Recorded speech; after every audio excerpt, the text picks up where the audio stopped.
hüquqi məktəbin rəyinə görə hətta yalan danışmaq, iftira yaxmaq, söymək kimi işlər də orucu pozur. Yəni bu artıq o deməkdir ki, insan bu əməllərdən çəkinməlidir, daha çox yaxşı əməllərə meyl edir. Əslində bu həm də insanı tərbiyələndirən, şübhəsiz ki, tərbiyələndirən bir məktəbdir. Məktəbdir, bəli, bu bir məktəbdir.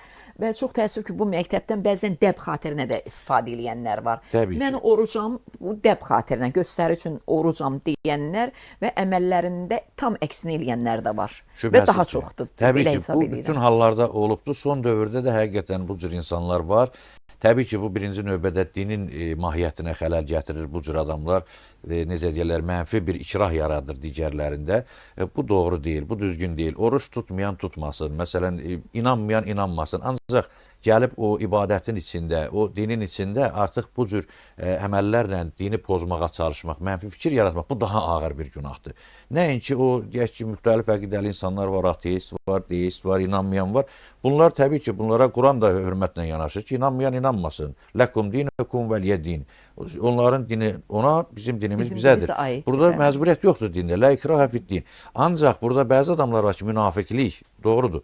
Yəni riyakarlıq, dindən sui-istifadə, bəziləri biznes məqsədi üçün istifadə edir. Bəziləri özünü mömin göstərmək üçün ki, bu nə bilim müəyyən müxtəlif mənfi əməllərlə məşğuldular ki, desinlər ki, bunlar güya mömindir bu adamlar. Və yaxud da necə deyərlər, cənnət almaq üçün o dünyada. Bu da tacirlərin alveridir. Həzrət Əlinin də hədisi var, buyurur ki, yəni ibadət 3 qismdir.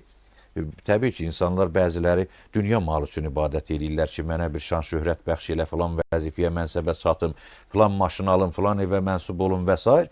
Bu, təbii ki, tacirlərin alveridir, ibadətdir. Eyni zamanda bəziləri də axirət üçün dua edir, cəhənnəm qorxusundan ibadət edir Allaha ki, inanıb ki, indi o dünya var. Buna can dərdi deyirlər. Şübhəsiz ki, bəli, 26 dəfə həccə gedir ki, məsələn, gedim orada, indi Allaha da indi o qədər öyrəşirlər bəzi insanları alıb verməyə, verib almağa ki, gedim indi Allaha da nəsə verim öz aləmində də ki, o dünyada da məni cənnətə bəxş eləsin. İndi də oxuyur, eşidir ki, orada da Cəlal var filan.